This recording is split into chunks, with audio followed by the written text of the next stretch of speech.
I stand in my living room. Everything looks perfect. The white sofa is clean. The flowers are fresh. The sun comes through the big windows. But there is a paper on the table. I pick it up. My hands shake. The words say, "Foreclosure notice." I read it again. The bank wants my house. They say I did not pay. But I always pay. Aiden pays. He takes care of everything. I remember the day I met Aiden. He was so kind. He smiled at me. He opened doors for me. He brought me flowers. I felt safe with him. Aiden was different from other men. He wanted to help me. He said, "You work too hard. Let me help you." So he did. He paid the bills. He managed the money. He made all the big decisions. I was so happy. I did not want to worry. I trusted him. One night, Aiden came home late. He had some papers. "Sign these," he said. "It is for our future, honey. Trust me." I looked at the papers. There were many words, long words. I did not understand them. "What are they?" I asked. "Just business papers," he said. "They will help us. We can buy nice things. We can travel." I believed him. I signed the papers. I did not read them. I was happy. Someone loved me. Someone took care of me. But now he is gone. I try to call Aiden. The phone rings. Then I hear his voice. "Leave a message."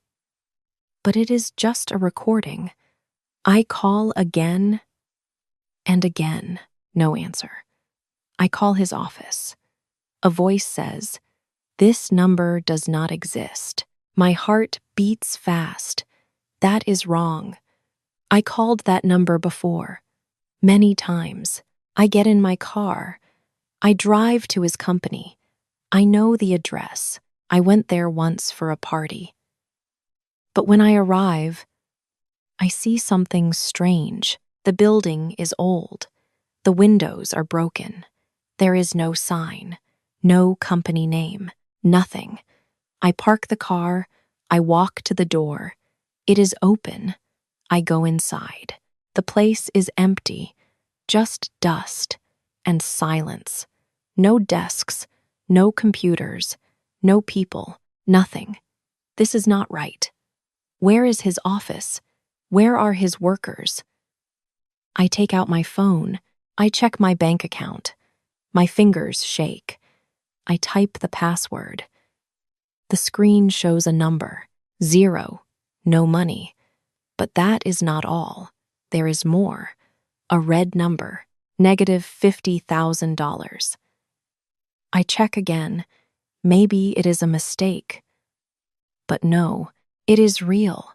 There are loans, big loans, all in my name. I sit on the floor, the cold floor of the empty warehouse. Dust covers my dress, but I do not care. He is gone. Aiden is gone. And he took everything. My money, my house, my life. I do not cry. I cannot cry. I just sit there. The silence is heavy. It fills the room. It fills my head. I believed him. I trusted him. And now I have nothing. The sun moves across the broken windows. Shadows grow long. I stay on the floor. I do not move. This is real. This is my life now. He took everything, and I let him. The bank comes to my house. 2 men in suits. They have papers. They say I must leave. But this is my home, I say. "You did not pay," one man says. "The house is ours now." I pack my things. I take my clothes. I take some photos. Everything fits in 2 suitcases. My whole life, just 2 bags. They take my car too. It was in Aiden's name. Everything was in his name. I call my sister. Can I stay with you? I ask. My voice shakes. She is quiet for a moment. Then she says, I told you. I said he was too good to be true, but you did not listen. I need help, I say. Please. You have bad debt now, she says. I cannot help you. I have my own family. I cannot risk it. Risk it like I am dangerous, like I am a disease. Just for a few days, I beg. No, she says. You made your choice. Now you must fix it. She ends the call. I stare at my phone. My own sister. She said no. I try my mother. She says the same thing. We warned you. You did not listen. We cannot help people who do not help themselves. I sit on the curb. My 2 suitcases next to me. I have nowhere to go. I text my friends. The women I had coffee with. The women I went to parties with. I send 10 messages. Only one person answers. Sorry, I am very busy now. Then nothing. The others do not reply at all. They are gone. All of them. When I had money, they liked me. Now I have nothing, so they disappear. I find a motel. It is cheap. $20 a night. The sign is broken. The paint is old. The room is small and dirty. The bed has stains. The carpet smells bad. Old cigarettes. And something else. Something rotten. Outside, I hear sirens, police cars, ambulances. They come and go all night. People shout. Doors slam. This is my life now. This dirty room. These sounds. This smell. I lie on the bed. I do not take off my clothes. The sheets look dirty. I close my eyes. I cry. I cry so hard. My body shakes. I cannot stop. I am so stupid. How did I not see it? How did I trust him so much? I signed those papers. I did not read them. I just signed. Like a child. Like a fool. This is my fault. Not his fault. Mine. I gave him everything. I gave him my trust, my money, my life. And he took it all. I feel so small. So useless. I am 38 years old, but I feel like a lost child. A child who cannot find her way home. I cry until I cannot cry anymore. Then, I just lie there, empty. The next morning, I go to the bathroom. The mirror is cracked.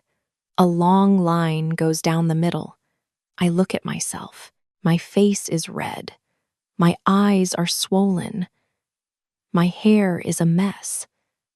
I look broken. I look destroyed. I stare at that woman in the mirror. Is this me? Is this who I am now?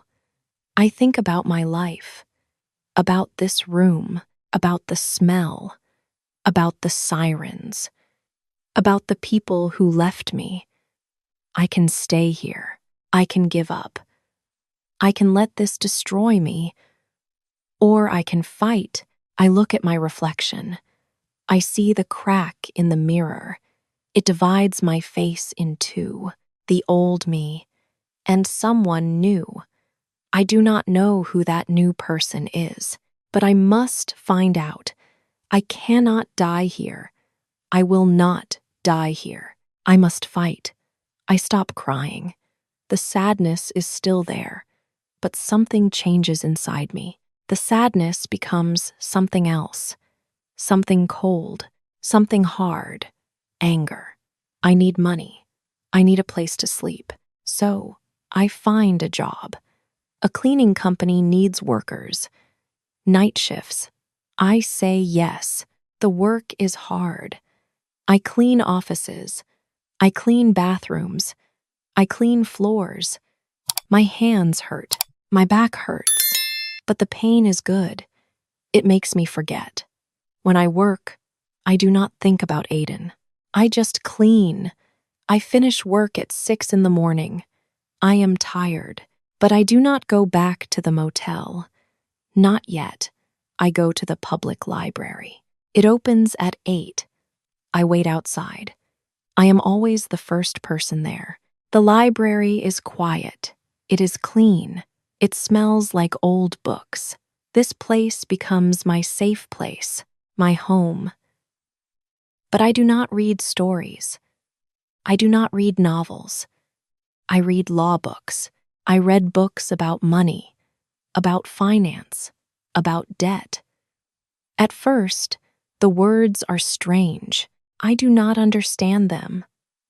Assets, liability, shell company, corporate veil. What do these words mean? I use a dictionary. I look up every word. I write them down. I read the same page 10 times, 20 times, until I understand. Some days, I want to give up. The words are too hard.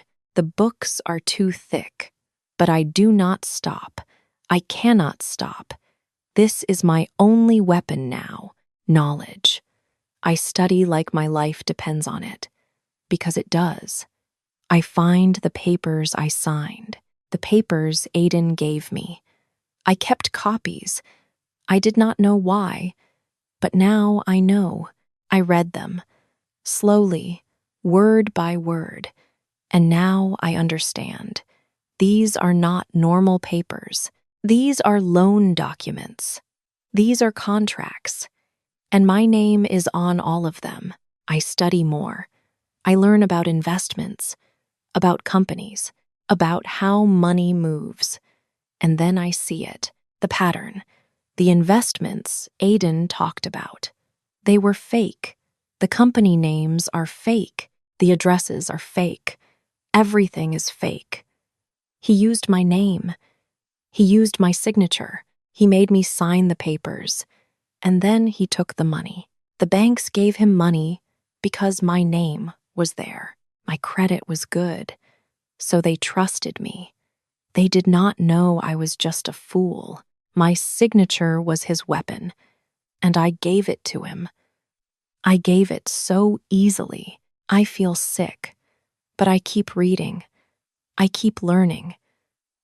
Weeks pass, then months. I clean at night. I study in the morning. I sleep for a few hours, then I do it again. My body is tired, but my mind is sharp, sharper than before. I learn the language now, the law language, the money language. I can read contracts. I can spot the lies. Something changes in me. I feel it. When I walk, I do not look at the ground anymore. I look ahead. I look at people, and they look away, not me. When people talk to me, I do not say sorry. I do not make myself small. I speak clearly.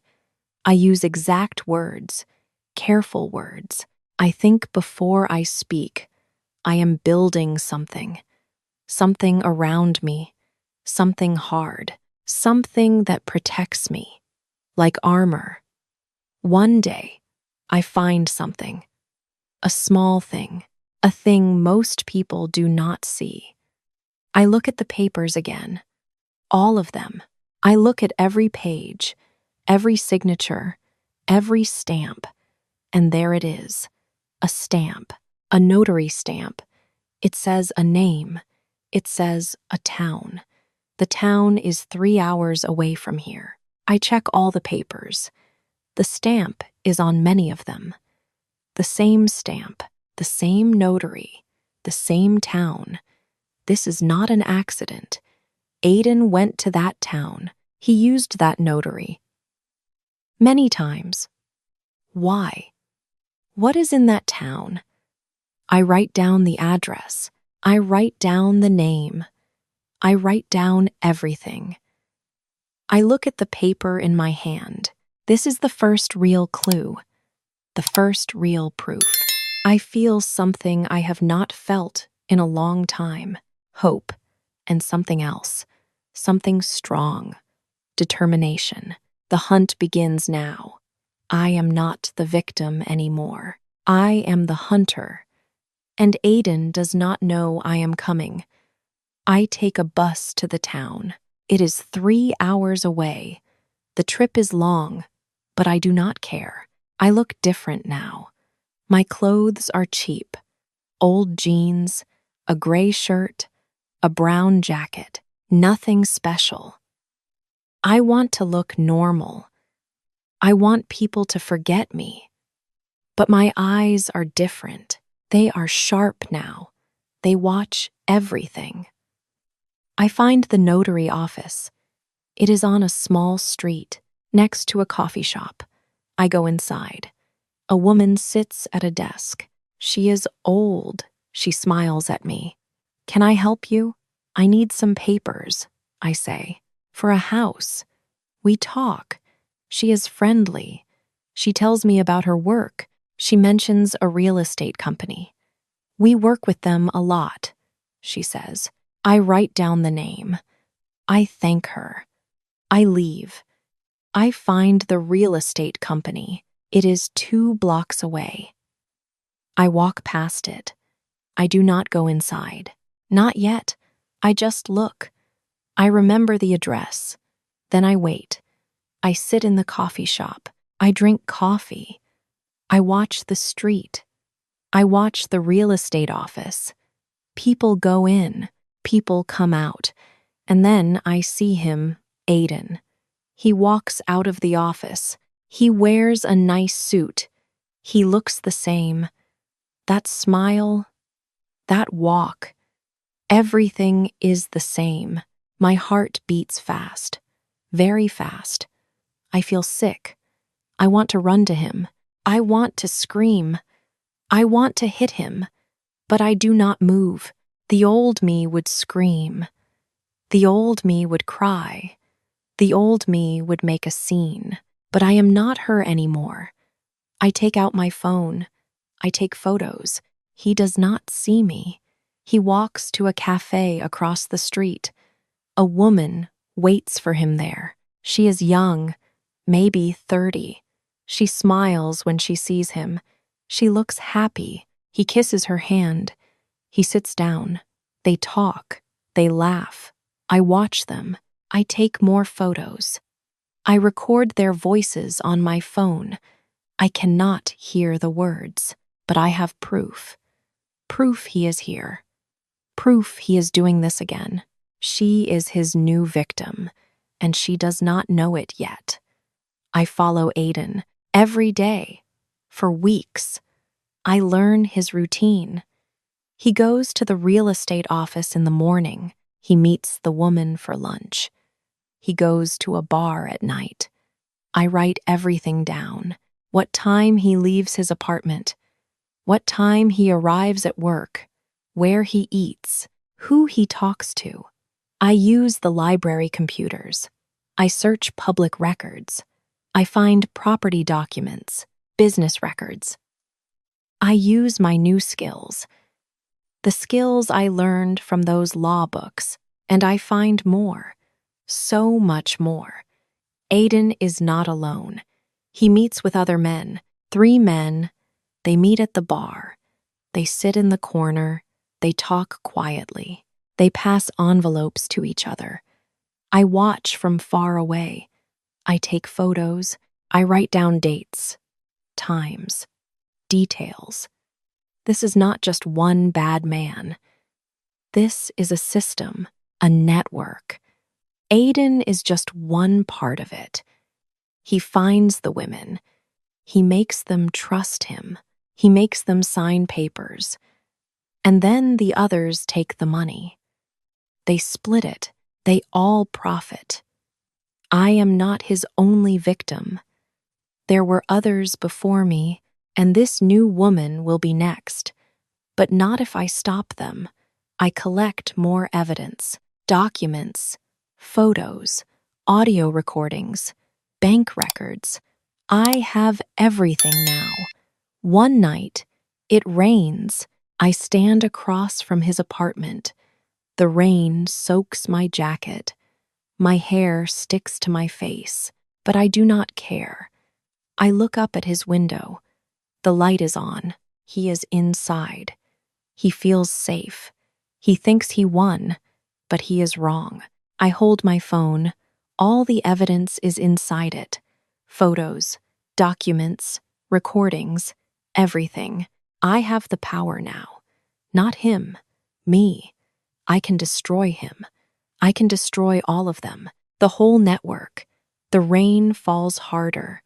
But I smile. The hunt is over. Now comes justice. I wait for the right moment. It comes on a Tuesday afternoon. Aiden sits at the same cafe, with the same woman. I walk to his table. He looks up. His face goes white. He sees me. For a moment, he cannot speak. Tegan, he says. He tries to smile. But it does not work. His lips shake. Hello, Aiden, I say. My voice is calm, cold. I practiced this voice. I am ready. The woman looks confused. She looks at me, then at Aiden. Who is this? She asks. An old friend, Aiden says. He stands up fast. Too fast. His chair makes a noise. We need to talk. Alone. I look at the woman. Run. I want to tell her. Run now. But I say nothing. Not yet. We go outside. The street is busy. People walk past us. This is good. I want witnesses. Aiden tries to touch my arm. I step back. I do not let him touch me. Tegan, baby, he says. I can explain everything. Please. Just listen, then explain, I say. I had to leave, he says. It was not safe for you. I did it to protect you. To keep you safe, I laugh. It is a bitter laugh. A hard laugh. Protect me? You stole from me. You took everything. You destroyed my life. It was not like that, he says. His voice is soft, sweet. The voice I remember. The voice I used to love. I love you. I always loved you. You have to believe me. Stop, I say. I know everything now. Everything. I take out my phone. I show him the photos. Photos of him with the other men. The 3 men from the bar. Photos of the envelopes. Photos of documents. I know about the fraud, I say. I know about the fake companies, the fake investments. I know about the network. I know who your partners are. His face changes. The smile disappears. The charm disappears. Fear comes into his eyes. Real fear. You signed papers, I say. Fraud papers. That is a crime. Section 1341. Mail fraud. Section 1343. Wire fraud. You can go to jail for 10 years, maybe 20, maybe more. How do you? He starts. He cannot finish. He just stares at me. I learned, I say. I went to the library. I read law books. I studied every day for months. I know the codes now. I know the rules. I know everything you did. I show him more photos. These men, your partners, I know who they are. I have their names, their addresses, their bank accounts, everything. Aiden stares at the photos. His hands shake. His whole body shakes. Tegan, please, he says. You do not understand. You do not know the full story. I understand everything, I say. You found me. You made me trust you. You made me love you. Then you made me sign papers. Papers I did not read. And you took the money. You ruined my credit. You left me with nothing. It was not my choice, he says. His voice cracks. It was your choice, I say. Every step, every lie, every paper, all of it. Your choice. He looks around. People walk past us. A woman with a dog, a man with coffee, a young couple holding hands. He moves closer to me. His voice drops to a whisper. They will kill me, he says. The men, the ones in the photos.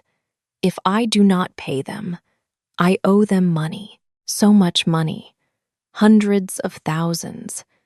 So you stole from me, I say. I had no choice, he says, and then he starts to cry. Real tears, not fake tears, real ones. His body shakes, his face turns red. I am trapped. They own me. I scam women. I make them sign papers. I give the money to those men. Or they hurt me. Or they kill me. I watch him cry. This man who took everything from me, this man I loved. He is not strong. He is not clever. He is not a criminal genius. He is just weak. He is scared. He is pathetic. I am a slave, he says, just like I made you a slave.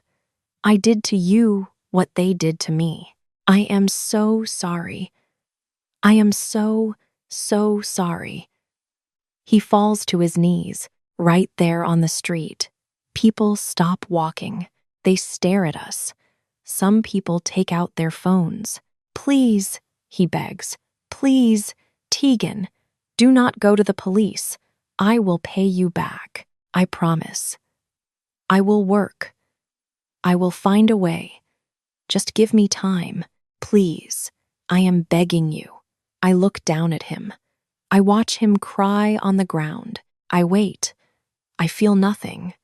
No love, not anymore. No hate, not really. Just pity and disgust. He is pathetic. A pathetic, broken man. Stand up, I say. My voice is quiet, but hard. He stands, slowly. His face is red. His eyes are wet. Tears run down his face. His nose runs. He looks ugly now, ugly and small. I already went to the police, I say. His face goes white again. All the blood leaves his face. What? I gave them everything, I say. All the evidence, all the photos, all the documents, all the recordings. A detective has them now, an honest one. I checked. I researched him. He is a good man. No, he whispers. No, no, no. When? Yesterday, I say. You cannot do this, he says. You do not understand. They will kill me. In prison. They have people in prison. I will die. Maybe, I say. Or maybe you will be safe there, safer than you are now. I hear sirens. They come closer, louder. Police cars turn onto the street. 3 cars, maybe 4. Aiden hears them too. He looks at the cars, then at me. His eyes are wide, full of fear. You destroyed me, he says. No, I say, you destroyed yourself. Years ago, when you made your first choice, when you decided to hurt people, to use people, that was your choice, not mine. The police cars stop. Officers get out. They walk toward us. They walk toward Aiden. There are many officers. 5, 6. This is a big arrest. Aiden Ross? One officer says. He is tall. He has gray hair. Yes, Aiden says. His voice is small, like a child's voice. You are under arrest, the officer says, for fraud, for identity theft, for conspiracy. Put your hands behind your back. Aiden does not move. He just stares at me. Now, the officer says. Aiden puts his hands back. The officer puts metal handcuffs on his wrists. They make a clicking sound, a final sound. The police take him. They walk him to the car. People on the street watch. Some people clap. They do not know what happened, but they clap anyway. The police put Aiden in the car. He looks at me through the window. He does not look angry. He just looks empty, lost, like I felt. In that motel room, on that dirty floor, the car drives away. The sirens fade. The street becomes quiet again. Normal again. People start walking again. The show is over. I turn around. I walk away. I do not look back. Not once. It is over now. Finally over. I won. But it does not feel like winning. It just feels like ending. I walk to the bus stop. I wait for the bus. The sun is warm on my face. I close my eyes. I breathe. For the first time in months, I feel light. The weight is gone. The fear is gone. The anger is gone. I am free now. Finally free. 3 months later, the detective calls me. The case is closed, he says. You are free now. The bank erases my debt. The judge says I was a victim. I did not know about the fraud. So they release me. My credit is bad for now, but I am free. The weight is gone. The chains are broken. One day, my phone rings. It is my sister. Tegan, she says. Her voice is bright, happy. I heard you caught him. Good job. You are so brave. I hold the phone. I say nothing for a moment. Yes, I say.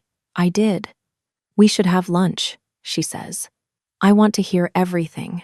It must be such a story. I am busy, I say. My voice is polite, but cold. Oh, well, maybe next week, she says. Maybe, I say. But I know the truth. I will not have lunch with her. Not now.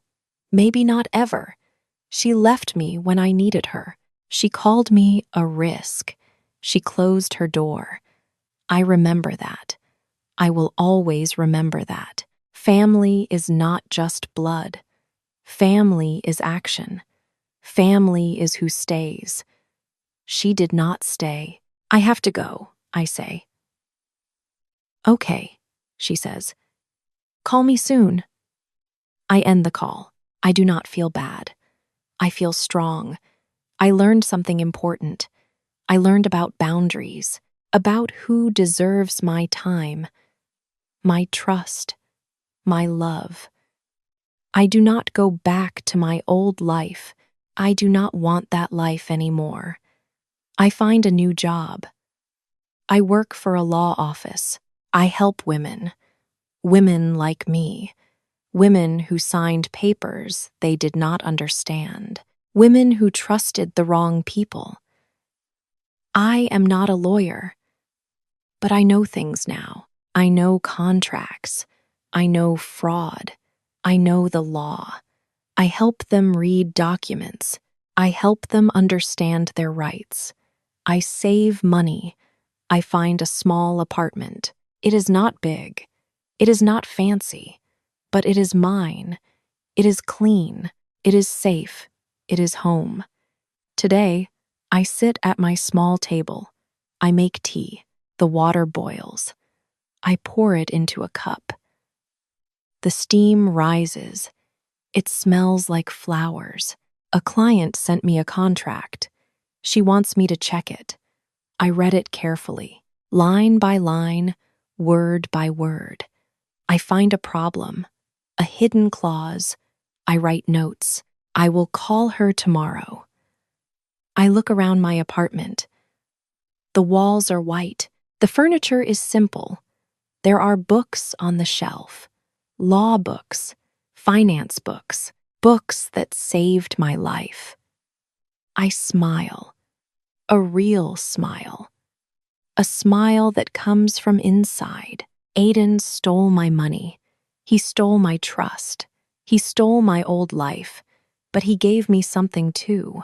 He did not mean to, but he did. He forced me to find myself, the real me, the strong me, the smart me. And she is stronger than I ever imagined. She is stronger than he ever knew. I take a sip of tea. I look out the window. The sun is setting. The sky is orange and pink. This is my life now. Small, simple, strong, free. And I would not trade it for anything. We're at the end now, but I'd love to see you again in the next video. If you enjoyed today's story, please click the like button. It is a simple way to say, I want more. Share this video with a friend who is learning English and enjoys emotional storytelling. And don't forget to subscribe to Kavico English Storytime. When you subscribe and ring the bell, YouTube will gently knock on your door with every new story. Thank you for your time, your ears, and your kind heart.